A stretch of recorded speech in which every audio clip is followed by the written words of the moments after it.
What's up? How's everybody doing? Trying out like different time slots. Obviously, like the post game one is the best, but now that it's the finals and we're doing out of pocket after every game, I wanted to try and mix in like what would morning streams look like. Like go over NBA news from last night, and basically just see if like we could get kind of the same community in here in the mornings and do basically like you would rather watch this than you would watch, fucking Skip Bayless in the morning or Cowherd, right? I'm vain enough to think that you would enjoy it more. So the idea was do a stream in the morning, see what that would look like. Obviously, it's kind of a big buy-in because, people have work, people are doing other shit in the morning. So this is just kind of a test one. But we'll go through everything. Hopefully the clips maybe go viral and get kind of people coming in here next time. But we'll see. People usually kind of trickle in as we boost this and get things going. Obviously last night, it wasn't a blowout, obviously. It wasn't that close. It didn't feel that close the whole game. Like it felt like the Nuggets kind of knew what they were going to do. And we're going to control the game as best they could. So I think if you're someone who was like, oh, the Miami Heat have this series now, I think you fucking jumped the gun. Brother, I was 2 Bam Adebayo points from like a $500 bet hitting, and it fucking killed me. Because like in my brain, I needed Bam to have, it was under 18.5, right? All he's got to do is get sat at the end of the game because the game is over, and they didn't fucking take him out. Anyway, that's my personal gripe. With the Heat, I think that there is a magic with this team that helped get them here, but that seems like it can only take you so far, right? Like the Heat have flourished using guys that everyone was sort of like, these guys suck. How is this team doing this? Gabe Vincent, Caleb Martin, Max Strus. There's guys that are performing well above what people would think that they could do. And I think at a certain point, that fucking magic is going to run out. And it obviously sucks that it's going to happen in the finals to them. But I think that if you're looking at this team, it seems like they're going to run out of gas. And that's the unfortunate part. Because here they are fighting, doing their absolute best. But I just don't think... I think that in the past that this Nuggets team would have gotten really rattled by what had happened. I think in the past you would have seen... this Nuggets team lose and get freaked out, thinking, oh, we're cooked, this is over. But in this situation, they're not fazed anymore. Like if you remember, the bubble team got kind of rattled. When they didn't have Jamal Murray, there was sort of like, if Jokic can't get it going, they fall apart. Now, like, MPJ can completely no-show games. I think KCP's been a wonderful addition. But the point is, this Nuggets team doesn't get fucking rattled. Like, they just don't get bothered by this like they used to. Anyway, I don't know if anyone in the chat has opinions on this. That I think the Nuggets are cooked. I think the Heat are cooked. I think the Nuggets are taking either the next 2 games. Yeah, I think we're getting a 5-game series, as most people predicted. Winning 2 in Miami will be hard. Like it's not going to be easy. Jimmy and this team's like a never say die team, but I just don't see them. I just don't see the Heat at most winning one more game because, brother, I don't want a Game 7, man. Game 7 is going to fall on Father's Day. There are other things I want to do that day. So, I mean, they've done the Heat have done a decent job of stifling Jokic. Like, there are stretches where Jokic is not ineffective, but it's not the same as, like, stopping him outright. And when you give up 32, 21, and 10, and then the other best player has 34, 10, and 10, like, well, what are we doing? Like, I don't want to hear, oh, man. And I don't even know why they put Udonis Haslem in the game last night. That shit was so embarrassing. That is a proud elderly man on this roster. You should not be throwing him into a game you're losing by 20, is my point. Put him in when you're winning. Like, you've had games that you've won pretty handily. Like, you could have put him in the win you had in the finals. You could have done that. So, yeah, damn straight the Heat are warm. Damn straight you other things to do. I'll say, yeah, exactly. So, all right. Actually, shout out to my dad on this one because this was an idea that he inspired. I asked AI to try to write me potentially what Skip Bayless would say this morning about the Zion Williamson situation. Now, for those who don't know, Zion Williamson got someone pregnant who is an adult, is an OnlyFans model. He got this woman pregnant, and they did a gender reveal that he posted online. It went viral. It was pretty cringe, if we're being honest. I mean, I don't know what gender reveals aren't that cringe now, but this was a tough watch.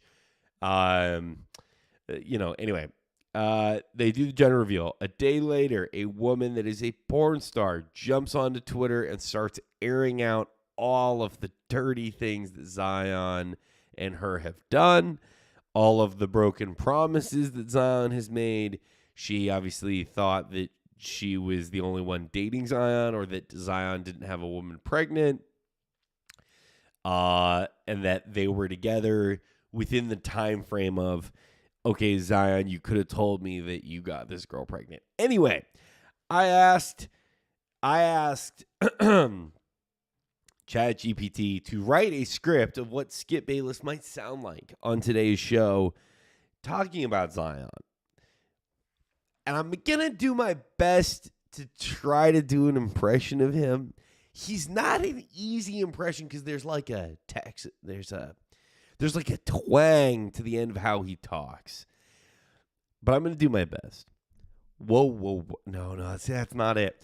Whoa, Shannon. Hold on. Now, look, I have to tell you something. This is not where I thought we were going to go today. I didn't see this curveball coming. He does those dramatic pauses. I didn't see this curveball coming. But here we are. And it's time for Uncle Skip to break it down for you. First off, Zion. Oh, Zion. This kid has been showing some real promise on the court. No question about it. I've seen it before, and I'll say it again. He's one of the most explosive talents we've seen in years. An absolute monster in the paint. But off the court, that's where I start to question the judgment. It seems to me, and I've been saying this for a long time, that Zion, he's too easily distracted. He's too into the spotlight, too into the fame, the glitz, the glamour. Now, this is reading too realistic. Like, as I go through this, I feel guilty because I'm like, this sounds exactly like the nonsense that fucking Stephen A is going to say. There is the clip of Stephen A actually addressing this, I think, on his radio show. It's like, dude, these people are such scumbags. Here we go. It seems to me, and I've been saying this for a long time, that Zion, he's too easily distracted. He's too into the spotlight, too into the fame, too into the glitz, the glamour. Now, he's got himself caught up with not one, but two adult film stars. Come on now, Shannon. I added that in. Does this affect his ability to put the ball in the hoop? Of course not. But this isn't about basketball, is it? This is about character. Dude, this is like frighteningly accurate. This is about making the right decisions when nobody's looking. I'm not going to read the rest of this, but what if, like, This is where we're at. That a computer can predict this old motherfucker and the bullshit he's going to say. Where my boy Crumb's at. Crumbs is outside being a terrorist right now. He's the chaos with him is off the charts in the mornings lately. All right. I asked ChatGPT additionally, another thing that came out yesterday was Damian Lillard again. Every offseason, Damian Lillard says something where you're like, oh, so you want to be traded. And then he's like, whoa, whoa, whoa. I never said I wanted to be traded. And it's like,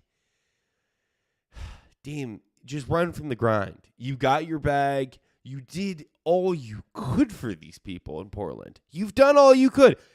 Like, you don't, what's the clip of Catwoman saying to Batman? You don't owe these people anymore. You don't.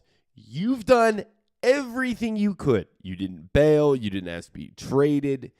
And on one side, like, you get the sense that Portland and the people of Portland are going to be okay when he says, I want to try and win a ring. It's not going to happen here. I'm sorry. I love the city. On one sense, that the people of Portland are going to be like, yeah, we get it. We've been waiting for this. Dame probably could have asked to leave like 4 seasons ago, if we're being honest. But I don't think the Trailblazers are ever going to trade Dame unless he says he wants to be traded. And that's where this like standoff continues, because every offseason, Damian Lillard gets on the mic and says some shit where you're like, oh, you definitely want to be traded. And then he kind of walks it back. Sometimes he walks it back days later. Sometimes he walks it back in the fucking interview. Here's the quote just before we get into this. All right. I don't think I can run this on the stream without getting copy striked. Maybe I can. Is this a TV show? No, yeah, this is on Showtime. I definitely can't run this. All right, but basically, he would say that Miami is his first choice over Boston, New York, and Brooklyn in a hypothetical trade. I don't know where this like hypothetical trade scenario comes from, but he says Bam is my dog. I think he needs. There's something funny with Dame where it's like he doesn't recognize that the way this shit will work. Like I don't know what the Heat could give the Trailblazers that isn't Bam Adebayo.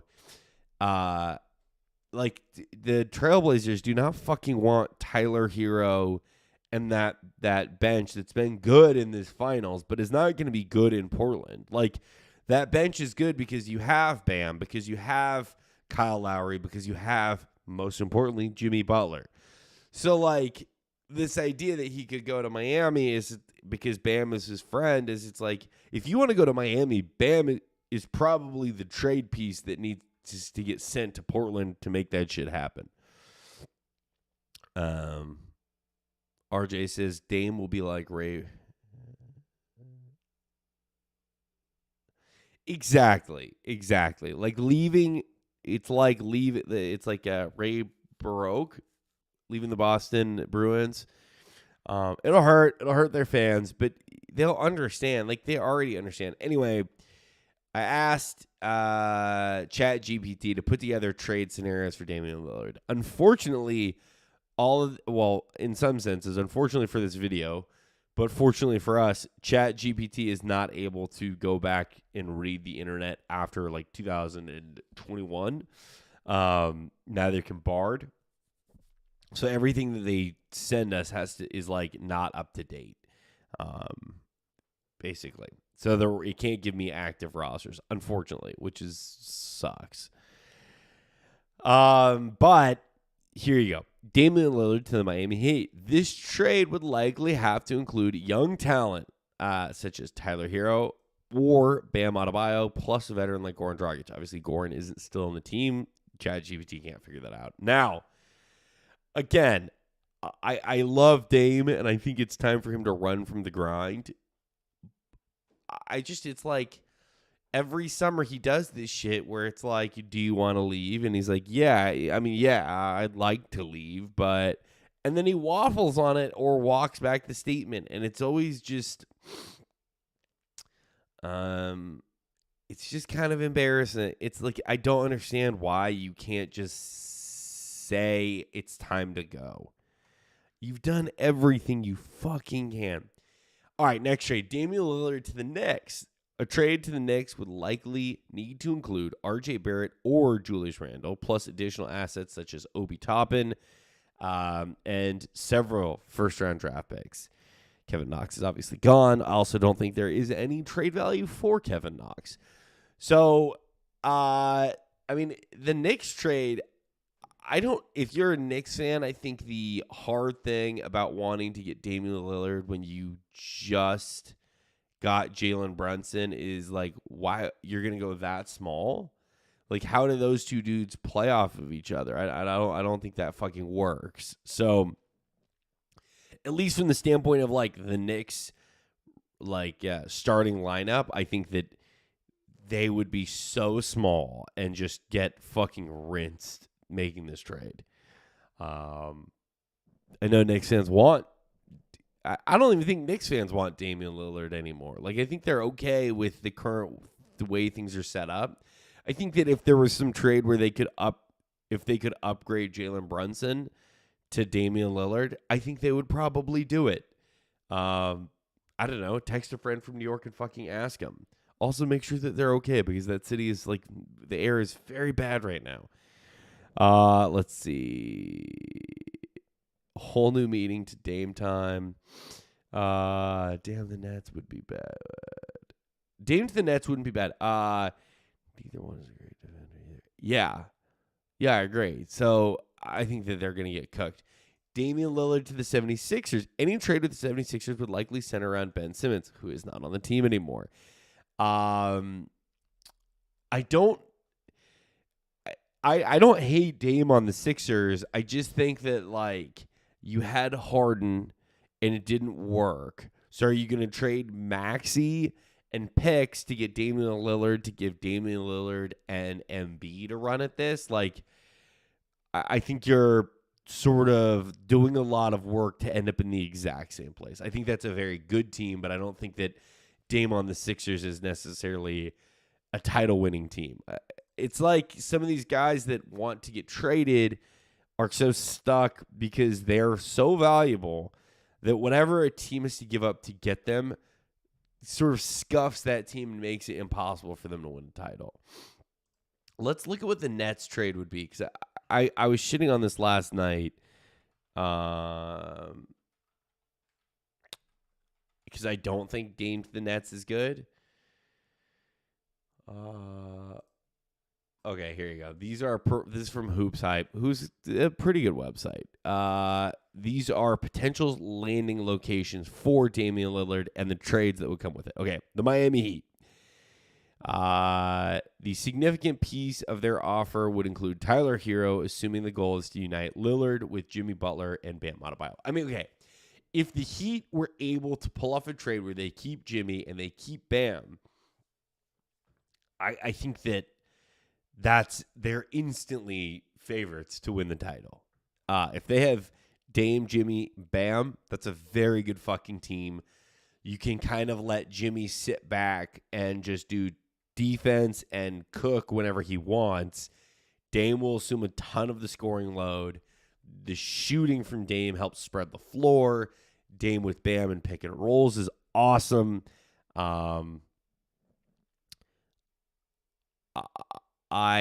obviously have salaries they can match with Kyle Lowry, Duncan Robinson, Victor Oladipo.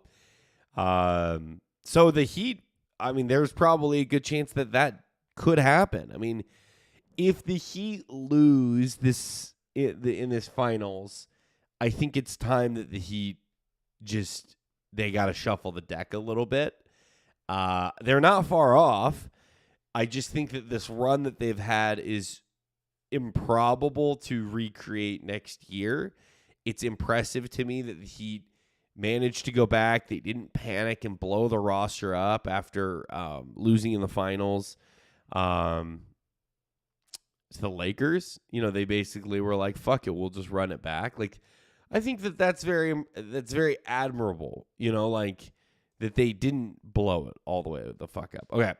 Boston Celtics. The Celtics would have two main pathways in a trade for Lillard. The first is by moving Jaylen Brown, which would likely be a consideration for Boston.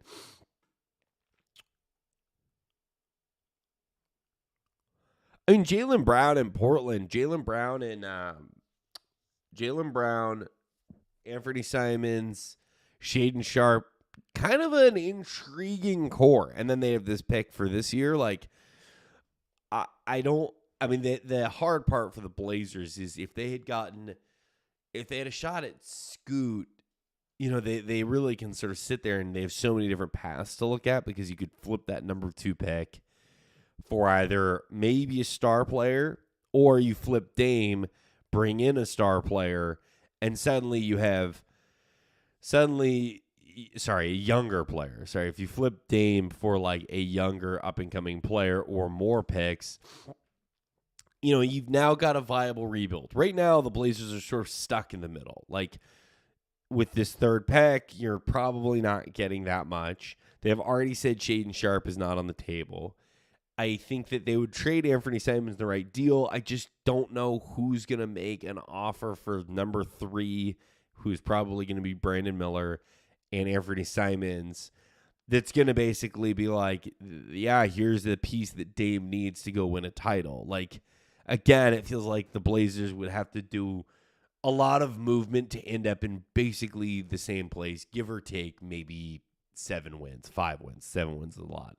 5 wins, right? Is that fair to say that, like, if the Blazers traded Dame away, they would be better off doing this, starting the rebuild. So say that they were able to get Jaylen Brown in. So then it's Jaylen Brown, Anthony Simons, Shaden Sharp, and probably Brandon Miller. I think that that's pretty fucking intriguing of a core. Like, you're now building and moving in this right direction. Versus, Boston's not going to give up Jaylen Brown for Anthony Simons and that pick, right? Why would they? So I think if you're the Trailblazers, it's time to just buy in on the young core. I mean, they're not that young, but Anthony Simons he's still very young, but he's on his second deal already. Like, you've got good pieces. Start moving things in the right direction. I don't think the bottoming out in Portland is going to be that extreme. And so, like, if you could get Jaylen Brown from Boston for Dame, I think you should probably do it. Now, the thing is, you're going to have to pay Jaylen Brown, 5 years, $285 million. So do you want to do that? Because sometimes it looks like he doesn't dribble the ball very well. The other pathway for the Celtics is to trade anything else they can for Lillard to pair him with Tatum and Brown. They could offer a combination of players like Marcus Smart, Robert Williams, Derek White, Peyton Pritchard, and restricted free agent Grant Williams through a sign and trade. They could also trade a maximum of 4 first-round picks, 2024, 2026, 2028, 2030. I just don't think that that's that appealing of a package, the like scraps and picks for Portland. Maybe I'm wrong. Chat, let me know. Let me see if we got people in the chat. Maurice says, if Dame goes to Boston, where do they send all the other guards? Smart, Brogdon, White. I mean, that's the intriguing thing, I think, to me, is that, like, if you're Boston, you just got to be, like, kind of active-minded with this. If you flipped. The other hard part is I don't know how well Jason Tatum would play alongside Dame. We've obviously seen that issue crop up in Atlanta, where there are two guys that love to score with the ball in their hands, and it didn't work. It hasn't worked super well. So does Dame with Jason Tatum sort of stifle this trajectory where if you think Jason Tatum is going to be an MVP, is he fucking that up? And that's where it's hard. I don't know if Brown in Portland.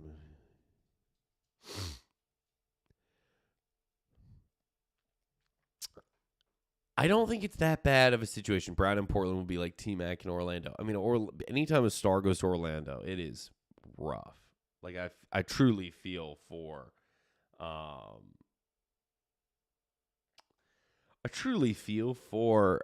also shout out to Trey. Sorry for sending the thumbnail in so late. But this is perfect. I'll put it up after this. Anyway, I don't think it's that bad. I don't think it's that bad if Dame ended up if Jaylen Brown ended up in Portland. I think, and he's, he went to Cal. Like, he's got some granola in him. Okay, Brooklyn Nets. Brooklyn is another team that will be expected to pursue Lillard if he becomes available. He has been seen at Nets home playoff games in April, and the team would appeal to him since he's close to Mikal Bridges. The Nets are well equipped to make a trade for the next available All-Star after accumulating assets in their Kyrie and Kevin Durant trades. So they would probably they now have a surplus of first-round picks, and I think they're motivated to try and win now because they have an interesting core. Their offer would likely be draft picks based since they can trade a maximum of 7 first-round picks this offseason. I mean, they're the ones that, like, you should watch. If Trae Young were available, they're the ones that would have so much to offer. But they can obviously offer those picks. They can also offer a combination of Nicholas Claxton, Dorian Finney-Smith, Cam Thomas, and restricted free agent Cam Johnson. Chat, can I ask, do you really think Mikal Bridges and Dame are making it out of the East? Do you think Dame and Mikal Bridges and that, I mean, maybe if they can, I just don't see it. I don't fucking see it. I think if you're Damian Lillard, you've spun your wheels a lot to end up a little better than where you were. Not a lot better. I don't think that Nets team makes it to the Eastern Conference Finals. I don't think I think they make it out of the first round and probably lose in the second round. I think they are a fourth team in the East, fourth in the East, and lose in the second round of the playoffs. I don't get it, man. I don't think that this is that good of a team.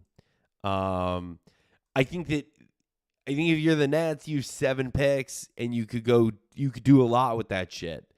I don't think your bench is bad. I think adding Dame is intriguing, but again, how many times are the Nets going to get burned trading for older, expensive guys? Like, you got absolutely cooked on the Paul Pierce You got absolutely cooked on the Celtics trade that you did all those years ago, where you took on basically the aging, decrepit big three for whatever fucking reason. And that gave, I'm pretty sure that gave the Celtics Jason Tatum. You got cooked, as Trey brings up, you got cooked on KD and Kyrie. And that wasn't so much an age thing, but Harden and KD, Kyrie, they were all hurt a lot, or Kyrie was on the internet too much, or there were all these reasons that team couldn't put it together. So I don't see a world where the Nets are like, yeah, let's trade for an older guy again. Because as much as I love Damian Lillard, let's just, we've done this before, but you're going to look,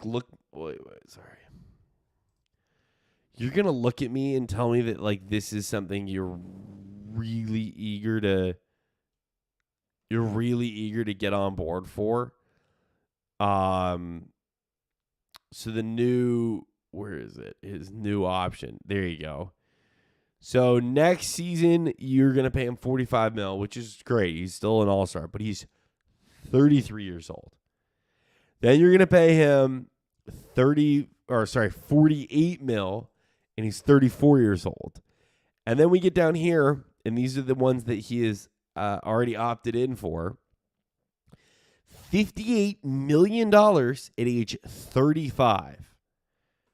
I don't want to go to NBA Reference and pull up 35-year-old guards that are, where is this? Does it have height on here? I mean, I just don't know why that's a smart move. You're going to owe Dame $58 million at age 35. And then at age 36, there's a player option for $63 million. Let me tell you how that conversation is going to go. Hey, Dame, do you want to opt? Yes.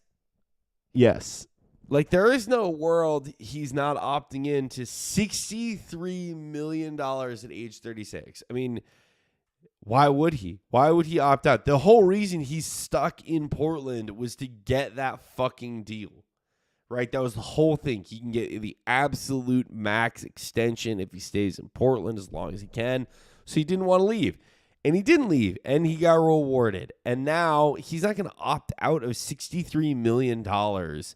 Even if at age 36 he could go play somewhere where he could win a ring, he's not fucking leaving that money. That's just the reality of it.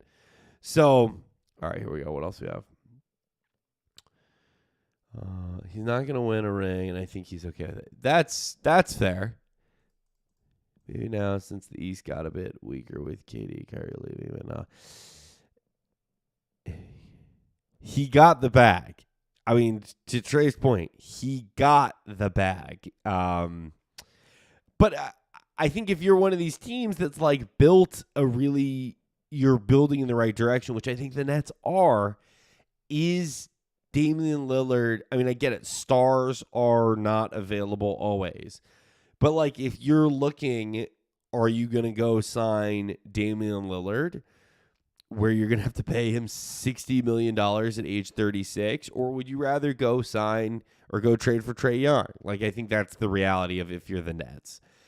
Would I rather have Dame than Trae Young? Yeah, probably. But I think Trae's played a lot more games over the last, 3 years than Damian Lillard has. So Riley's going to be pissed if he sees this clip. I'm trying to look out for the Blazers' best interests, okay? So if someone's going to show this to Riley, that's what I'm looking out for, okay? Is that the Blazers need to make this good for themselves, and I think picks is an interesting way of doing this, but I don't think that that's the best way of doing this. I think there's other options, but if they got picks, great, which the Nets have a ton of. My point is I don't think the Nets are necessarily dying to trade all of their picks for Damian Lillard because though I love Mikal Bridges, I don't think Bridges and Dame are winning a fucking ring. Sorry. All right, the Knicks. The Knicks have the most trade assets among the teams that made the playoffs this season. They had enough to acquire Donovan Mitchell last summer, but ultimately chose not to top Cleveland's offer for him, which I don't think they regret. I don't think they fucking regret it at all.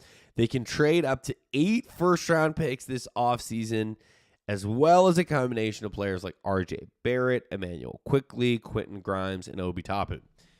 I think they should seriously consider trading R.J. Barrett. I love R.J. Barrett. I think we've seen his ceiling. I don't think they should trade quickly, and I think if someone wants Grimes or covets Grimes, great, have him. He's just Landry Fields. He's just like he's just this generation's Landry Fields. While the Knicks will be on the hunt for an all-star, Lillard doesn't seem like an ideal target. They don't need backcourt help anymore with Jalen Brunson playing at an all-star level. Their biggest needs are at the front court. So it's possible we see them pursue players like Jaylen Brown, Pascal Siakam, and Joel Embiid. An interesting thing that I wondered if this could happen, obviously it's really hard to get stars, right? It's really hard to get stars. If LeBron forced his way out of LA, if you were the Lakers, do you take the call from sorry, because I know I'm going to want to clip this one. If LeBron forced his way out of Los Angeles. Do you think the Lakers should immediately call the Knicks and say, hi, we would like to offer you Anthony Davis for basically every single pick you have, some version of RJ Barrett, quickly, Grimes, whatever, and just completely blow it the fuck up? Because I love Anthony Davis, but like Anthony Davis going to the Knicks makes more sense than the Lakers trying to, with no draft capital or pieces, assemble a team around Anthony Davis to win a title. You're gonna bottom out. You're not gonna bottom out, but you're only delaying bottoming out. And in this league, middling doesn't do shit. Like, that's just the reality of it. So there's that. This is the same article, right? Yeah. So I think if I were ranking the trade options, I think Dame going to the Heat is the most exciting for Dame because that team is going to be nasty. I don't think that the trade package is very enticing if you're the Blazers. Like, if Dame wants to go to the Heat, I do believe that Portland would be like, okay, that's where you want to go. We'll make it happen. I just think that this compensation of the 18th overall pick in this year's draft, a 2028 and a 2029, Jovic, who's not that good, and Tyler Hero, I don't think that that's a very good fucking package, right? But that's the most exciting for Dame. I think this team of this Boston team, I think, is good, but I also am like, they would just have to completely reshuffle the deck because they have all these guards that I don't really know what you do with. And I frankly don't know if Tatum can play with Damian Lillard. Because I think it's something similar to what you saw with, I think Tatum plays a lot like Kobe in a great way, where I think he needs the ball in his hands. And so I don't think the Celtics make a ton of sense. They have the ability to get it done if they wanted to, but I think Brooklyn has a good trade offer to make. I just think that team ain't shit if they made that trade. And then the Knicks. I think the Knicks aren't going to do it because Jalen Brunson is sick and things are working out. Again, the Knicks have the most to offer, but I don't think that that's the offer they're going to make. All right.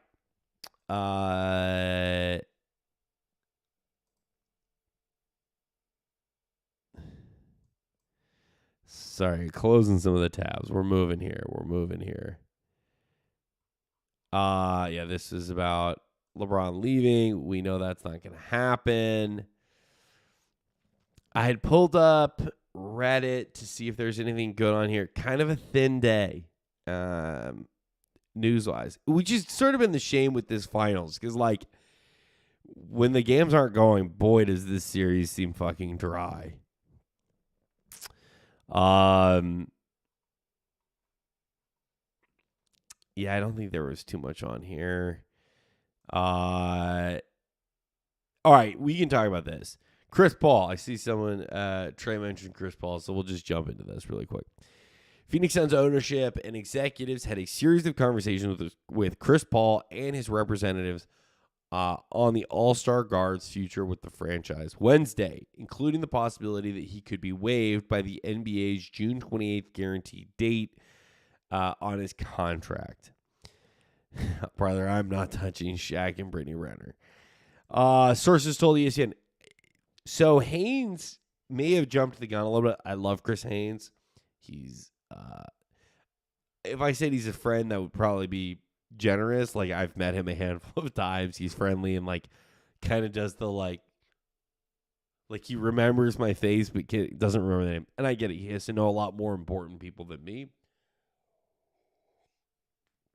He may have jumped the gun just a little bit on this one because I do think that the Suns, the front-running thing for the Suns would be to waive Chris Paul. And anyone like Bill Simmons who was like, I'm shocked by this. It's like, I mean, chat, I swear to God, every time I fire up the stream, I pull up Chris Paul's spot track so we can look at it, where it's like, you know, if you bail, they owed him 30 this year and 30 next year, but there was a like opt out where you could pay him only 15 of the 30. And then there was another, it's a team option for that last year. So like he was never making it to that final year, short of some miracle or of him finding some fountain of youth blood boy situation that's making him play like a young man again. This shit was always how it was going to go. So the Suns insist that they're still working through possibilities. Here's what I think happened. Someone in Phoenix and or someone in Chris Paul's camp, the conversation between the two was, we're going to fucking waive you. Let me clean that up because this is going to go on TikTok, I think. Here's how I think things went. The Suns meet with Chris Paul, and they're like, we're going to waive you before your June 28th guarantee date. Someone tells Chris Haynes that. The reaction online is, oh, fuck, Chris Paul's getting waived? And the Suns haven't done that yet, obviously. And so now the Suns are like, well, wait, if there's value there, we'll trade him. Do you want to trade for him? Which I kind of think they've cucked themselves a little bit. Like everyone, you've seen the hand now that the Suns are kind of okay just eating $15 million to not have Chris Paul on the roster and to go find a younger guard to use the other $15 million on.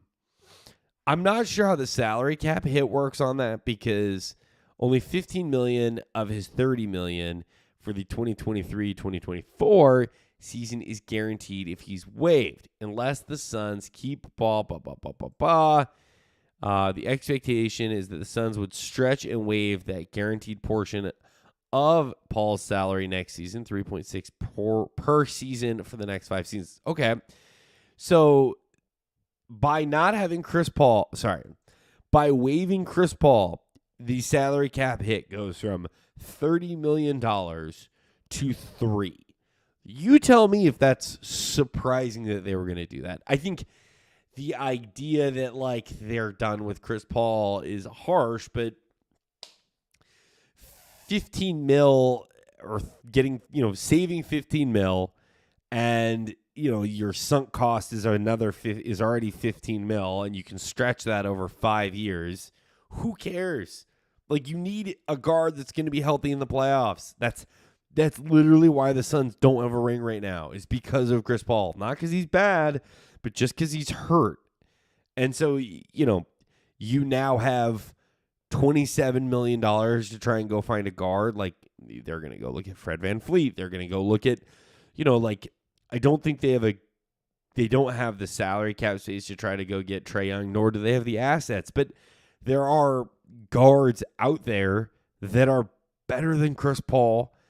And maybe not necessarily better, but the idea is that they don't need to be better. They just need to be available in the finals or the fucking Western Conference Finals or the playoffs or the end of the season. And Chris Paul hasn't been able to do those things for the Suns for 2 or 3 years. So this was a pretty fucking no-brainer situation. Like, I don't know why they wouldn't do this. To create more salary cap space and open up the team's ability to use a $12.2 million taxpayer mid-level exception. Paul's. Anyway, so that shit wasn't surprising. Elliot says it's basically like the Derek Carr situation. Show their hand. I agree. I think that they probably should have tried actively floating this trade earlier. Right?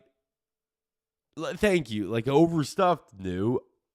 I mean, I don't know how you weren't as a Hoops fan. Like, if you're a Hoops fan, you've looked at that Chris Paul contract and been like, how? Remember when he signed it? People were like, damn, they're giving Chris Paul that much money to run it back. because they made the finals. And they're like, okay, well, they want to keep the core together. They gave up stuff to get Chris Paul. He helped them get to the finals. They're buying back in with the idea, okay, they can win a ring in the next couple years, and then the final year of that contract, fuck it, right? Like, fuck it. It doesn't matter. We've gotten our ring. Well, when they didn't win the ring and they still owe him, $60 million over 2 years, like, you go look at the deal and then you realize, okay, they could get out next year for completely the team option, which they would have been like, no, kick rocks. And there was the line in it, which I hadn't seen too many times, where it's like, if it's non-guaranteed up to a certain date. So it's like, okay, so he's really only getting, there's only a guarantee of $15 million over the next 2 years. The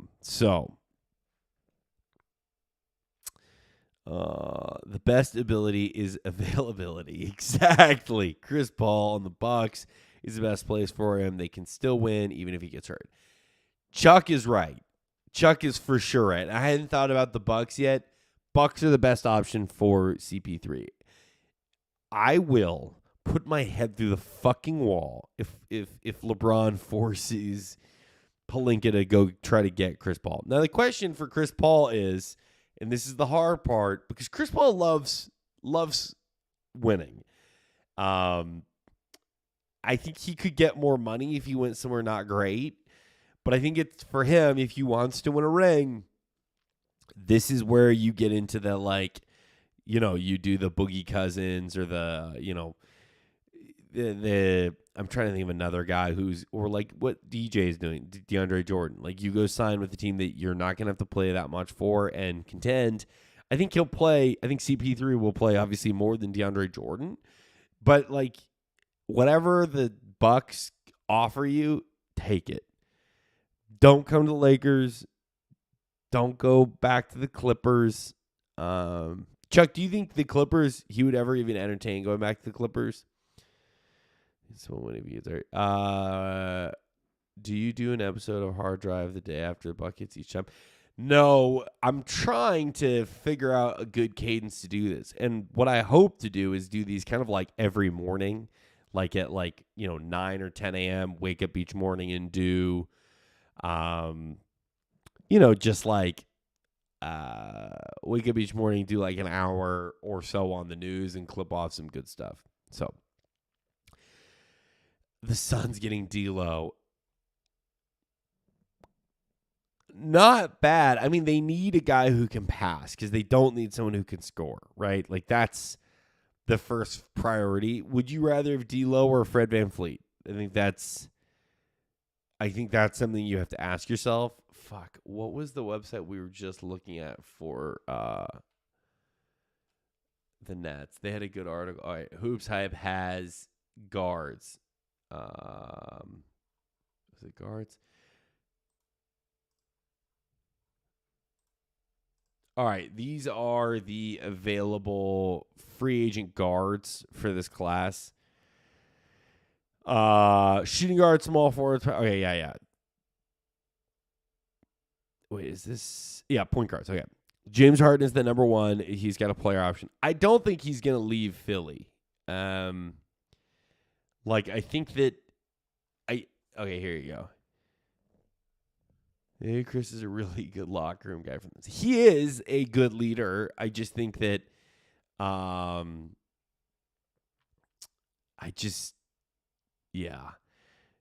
no. Clippers will be playing with fire, signing CP3 Fred all day. Tripod Williamson. No comment on that. All right, I don't think James is leaving the Sixers. I think he's just trying to play a hard ball and get as best of an offer as he can get. I also think if you're the Sixers, you kind of have to take James Harden back because if he walks, you're left with that James Harden-sized hole in the roster, and obviously you have money to go get someone, but are you going to be able to get a James Harden caliber player? I don't think so. Kyrie Irving, I don't think Kyrie's leaving Dallas. I think that's become very apparent with the way that he has tried to panhandle for LeBron this year. Fred VanVleet, player option. I think he should dip. I didn't realize he was a clutch guy. I don't think he's going to go to the Lakers. I fucking would love if he did. But that's a guy that the Suns, could look at. But the question is, I don't think the Suns have the money. I don't think the Suns have the money to give him that deal. Now, Chris Paul, where he goes is anyone's guess. I think the Bucks is a good bet. I don't think the Heat make a ton of sense because, I think he'd have to play a lot, and I think he would get hurt again, and I think that they would lose. Obviously, he could be the third option there, but I think he was the third option this year in Phoenix, and it ended up hurting them. D'Lo and the Lakers, I love D'Lo. I just think at this point, we know what he is, and he's a good passer. And I think on the Suns, it would make sense, but I think he's going to want more money than I think the Suns can offer him. Russ, maybe they would go get Russ, but yeah, maybe, because you have Book. Damn. Russ with KD and Book, and he takes, whatever that MLE or takes an amount of money that would work to get onto that Suns team. Doesn't have to fucking play he doesn't really have to score at all. All he's going to do is rebound and fucking rack up assists. The spacing isn't an issue because you have Kevin Durant and Devin Booker. Fuck. Russ on the Suns would be sick. Gabe Vincent. I think Gabe Vincent has been wonderful for this Heat team. I would not want him I would not want to fucking break the bank to go get him, and I think someone will. Schroeder, whatever. Trey Jones, whatever. I think we've hit the bottom of the barrel here. Pat Bev, he'll go somewhere, but I don't think we want to be paying him a ton of money. Boy, it gets thin fast, folks. John Wall absolutely cooked. Ty Jerome, Corey Joseph, Goran Dragic. All right, is Goran Dragic? Oh man, I thought the Grays and Goran Dragic's hair was fucking cornrows. I think that's all pretty good.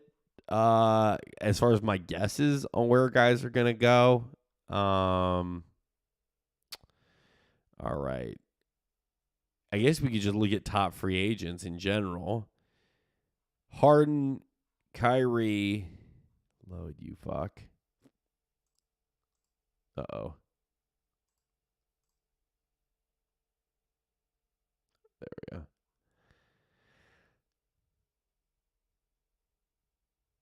God damn it. All right. Well, that is cooked. All right. So I've been wanting to do this for a long time. I think him staying with the Clippers, there's a good chance, but LA isn't that far from Phoenix. So you got to kind of think that there's a chance he would do the Phoenix deal. The question is, he and KD seem to be very cool again, so it doesn't seem like, can he and KD play together or whatever. I think it would be sick and a really nice narrative and that I sound like such a dickhead. It would be really nice if Russ reunited with KD on the Suns and they went on to go win a ring together. I think that would be beautiful. NBA scriptwriters just cooking, okay?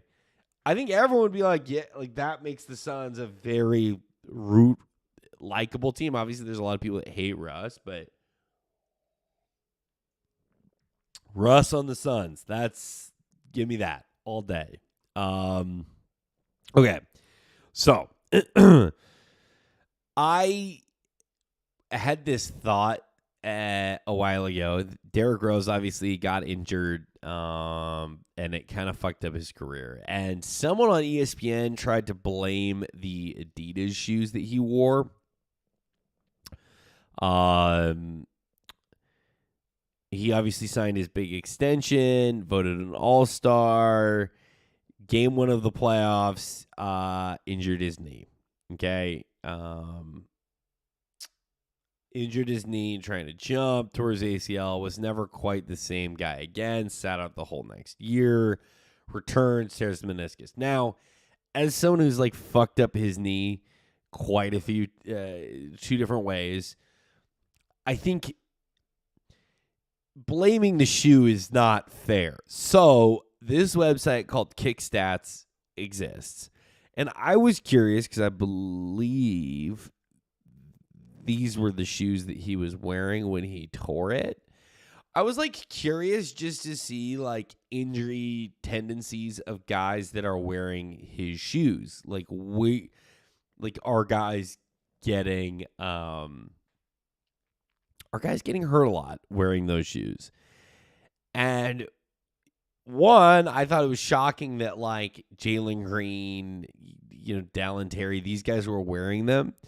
I think it's interesting that John Collins has played so many games in the D Rose ones. I also think like John Collins, someone that's been hurt, but that again, they're not like leg injuries that are bothering John Collins. So it's something that's like fascinating to me, and I think that. Did Frank Vogel and Russ hate each other?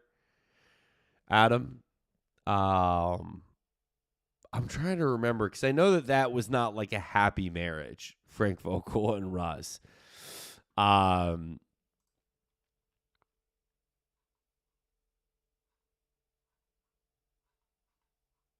So anyway, I just thought that was interesting, and I think it's wild when people are like, "Yeah, it's Adidas' fault that his career got shortened." When it's like Adidas doesn't have a history of injuring guys. Because I think the important thing to look at would be like if Lonzo Ball was playing in Nikes, is he gonna have a better career? No, like it's not like the big baller brand shoes caused his knees to fall apart in the way that they have. But I just thought that this was fascinating. That there's a site that tracks what shoes guys are wearing.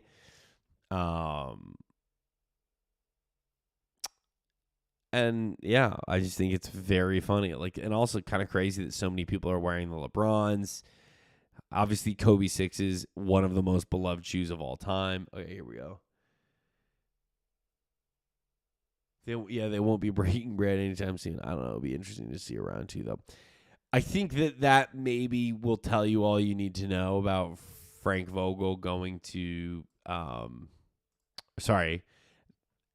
Frank Vogel going to the Suns tells you all you need to know about Frank Vogel going to the Suns tells you all you need to know about Russ following him to the Suns. It ain't fucking happening. I kind of forgot Vogel's there.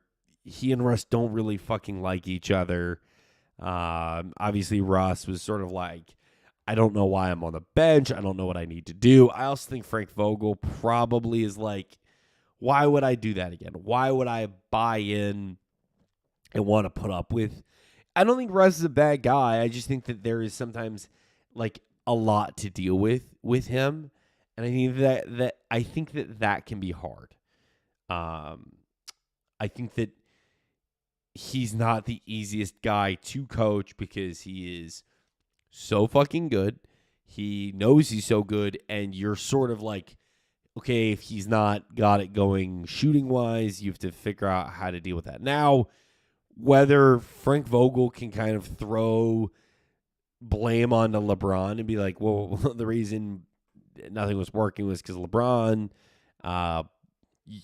if you want to come and hang out here in Phoenix, it's going to work. Dude, it's going to work. Russ in Phoenix, Devin Booker, Kevin Durant, that shit would work. I will bet any amount of fucking money on it, that will work. The problem is they hired Frank Vogel. I liked Frank. I think he was a great coach for the Lakers. This isn't like me. I'm not here to slander and say rude shit about Frank Vogel. I'm simply saying the reason there is. Jay, I appreciate the sub. The reason being, Frank does not like Russ that much, or Frank is like had to deal with that headache before. Like, why would he do it again? I am with Adam. It would be interesting and a ton of fun if they ran it back. I just don't see a world where they would. I mean, maybe, if you're Phoenix, you could obviously clear more money off of the books if you traded Chris Paul. And so maybe there's some world they think that they can force, DeAndre Ayton is makes the medicine go down easier. I don't think there's a world where it does. I think they will want to trade DeAndre Ayton. Here's the thing, though. Let me paint this again. DeAndre Ayton, Kevin Durant, which, by the way, forcing Monty Williams out, the Suns picked. They'd like to keep DeAndre Ayton. Monty Williams left because he and DeAndre Ayton weren't going to figure it the fuck out. I don't think DeAndre Ayton explicitly was like, fire this guy or trade me. I just think the Suns sort of were like, Monty doesn't know how to use DeAndre. We're going to bring it. They brought in a coach who knows how to manage stars. He certainly knows how to get the most out of bigs. Like, think about what Frank Vogel was able to do in winning the title with the Lakers. He made Dwight Howard and JaVale McGee, he dialed back the clock for those guys. So, Monty in Detroit does look odd. I agree. But I think that Vogel knows what he's doing. Do you think Phoenix finally goes for the Heald Turner package? I feel like Vogel would love to have Turner as a rim protector. But if you're Indy, what are you getting out of that? Like, you're not going to do Buddy Hield and Turner for DeAndre Ayton straight up, and you're not going to do it for Chris Paul and DeAndre Ayton straight up. You have a better guard in Tyrese Halliburton than Chris Paul at this point in Chris Paul's career. So you would want picks. I don't see Indy being able to get enough pick compensation because I don't think the Suns have too many picks left. Here, let's pull that up.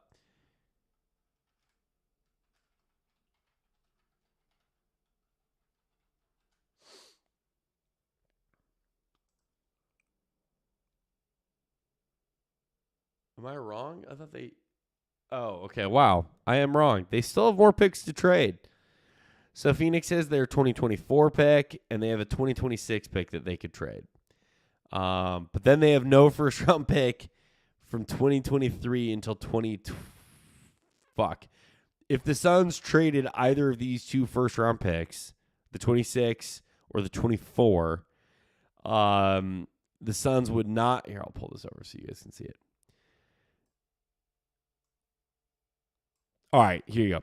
So say the Suns traded their last two first-round picks. They would have no first-round pick until 2030, which, when your title window's open, you don't really give a fuck about first-round picks. But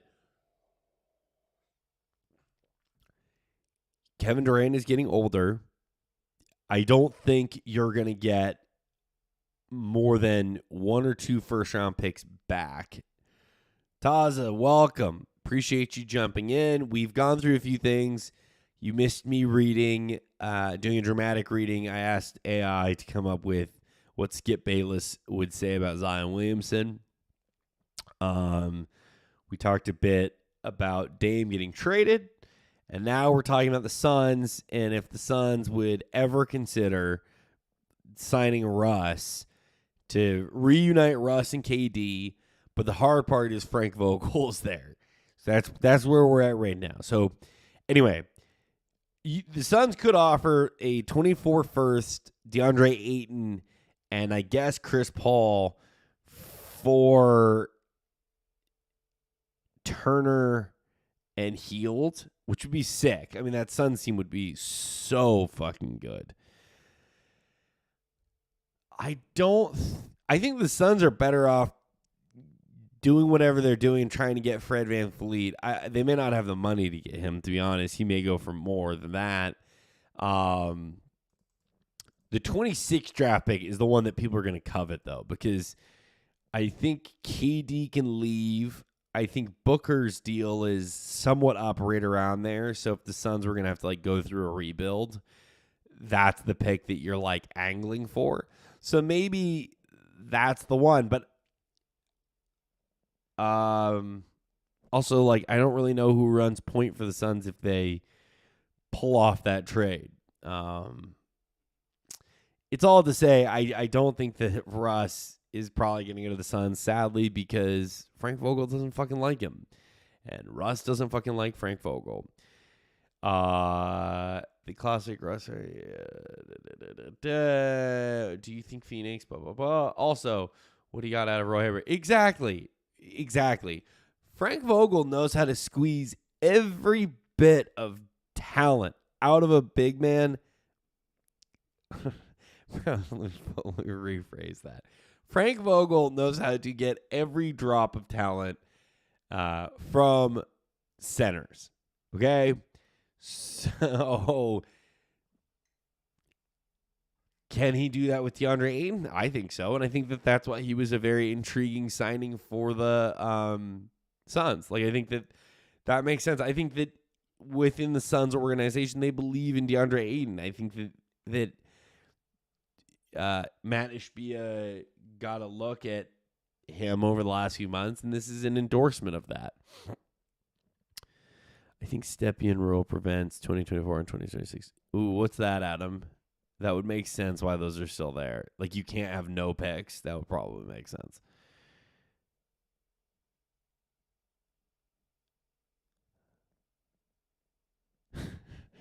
See, yeah.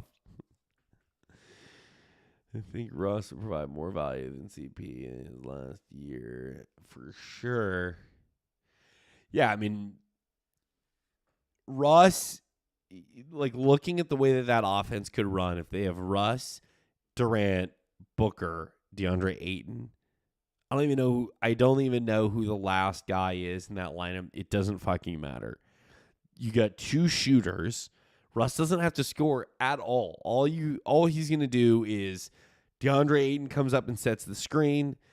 You have some action for Durant and Booker. Russ comes off. Can he go to the hoop? Great if he wants. Kick it to Durant. Kick it to Booker. Find Ayton on the roll. Like, that shit is easy. And unfortunately, I don't think Vogel's the guy that's going to be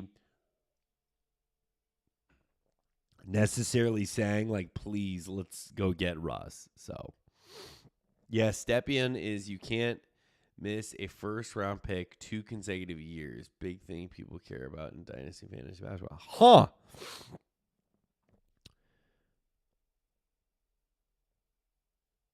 That would make sense. That's crazy. I didn't even know that existed.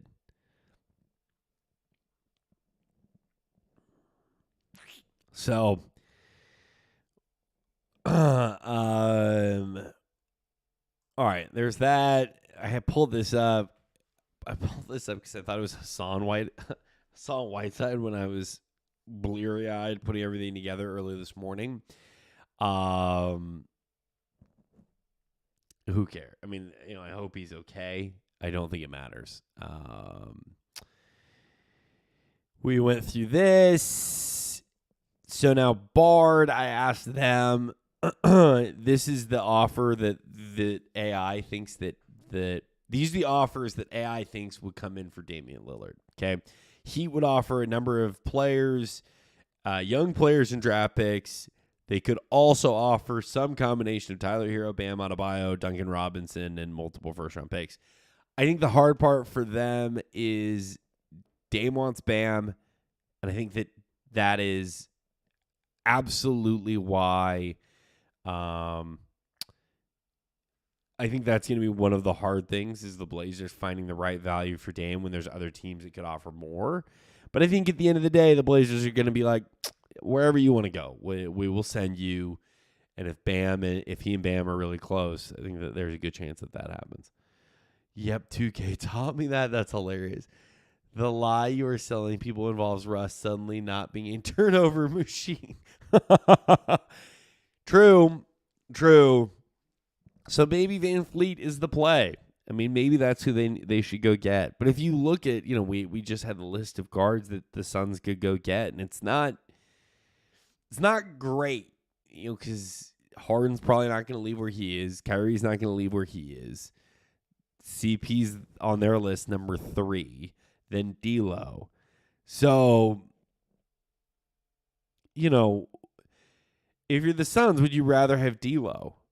I don't. As a Lakers fan who has now watched him early in his career and then watched him in this playoff run, I don't think that that's a guy you fucking want. He looked so lost in some of those playoff series. And I think if you go look at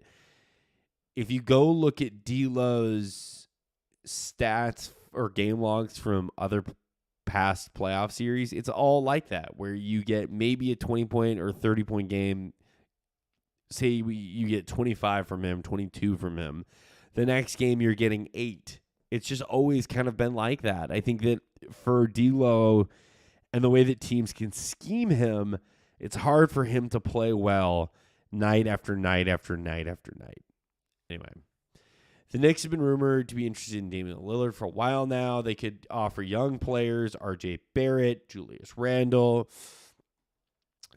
But I don't think that makes any sense because, frankly, you have Jalen Brunson. I don't think the Knicks are even in the running. And I also think the Knicks would, if they're going to dump all of what's being talked about here, they're not going to do it for, an old Damian Lillard. They're going to do it for either, a young guy that they know is going to be a star to go with Jalen Brunson. Lakers. Lakers are another team that's been rumored. Obviously, all of this is nonsense. So, AI can only scrape the internet so often. And the last scrape I think it did was 21, 22. So some of the players that would be included are Anthony Davis. They're not going to trade Anthony Davis for Dame. Russell Westbrook, not on the team. And Malik Monk, also not on the team. I don't think they would trade the multiple firsts. Then there's the assortment of garbage teams, Pistons, Thunder. They're not going to send Dame to those places. If Dame is going to leave, he's going to leave to go win a title. Now, if OKC is we think we could win a title right now with our young core, and if we just add Dame, that's intriguing. But I don't think that Thunder team is necessarily I don't think that Thunder front office is necessarily fuck it. Let's just trade Dame. Let's just trade for Dame now. He's going to be old. We have this whole, the Thunder are on this trajectory where they've built all these wonderfully talented assets, and they're knowing that those assets are going to start cashing in next year after, and the year after that. Why would they dump young players now when they're not necessarily ready to win a title? So I don't think the Thunder are an option. Okay. All right. We have run through basically everything I wanted to go through. I am probably not going to go tomorrow morning. I appreciate everyone tapping in today. You should read up on that article. Only exists because one dude mailed in the Cavs future at one point. Wow. I will read the article. Anyway, I don't think I'll be live tomorrow morning. I'm probably going to wait on that. But I will be back next week. I have a meeting today, and we'll kind of figure out the cadence. But super fun doing these. I kind of liked doing this in the morning and going through the morning news. So I think we're going to kind of keep doing that going forward. And because once the season ends, I can just do these and we can talk all sorts of nonsense. We'll talk free agency. We'll talk trades, draft. all that stuff. But I appreciate everyone tapping in, especially this morning. But yeah, look for these 9 a.m.-ish, 9 a.m. start times going forward, because I kind of think this is probably the best time to do these. And I'll probably do them for longer. And I'm going to try and do them more days. So appreciate everyone watching, as always. And we will be back sometime next week. I'll make sure also to get my tweets and kind of Instagram stories up earlier so people know, so they can tap in. But 9 a.m. Look for the streaming at 9 a.m. going forward, because this is kind of the most fun. I figure you guys can have this kind of open while you're at work, having your coffee in the morning, doing whatever.